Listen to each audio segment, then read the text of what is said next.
Magandang gabi mga kaparmer. Yan po, nangingilaw po ako dito ng cells. Kasi mga kaparmer,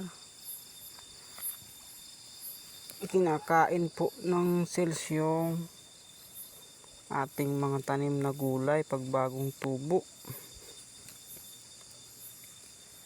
Nakain po ng ng cells. Ayan po. Ayan, tanim natin na upo.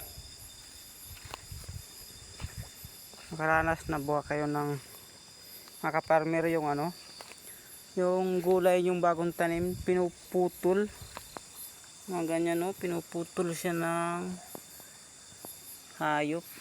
Ano po yan nagpuputol niyan mga kaparmer? Yung cells. Naghahantay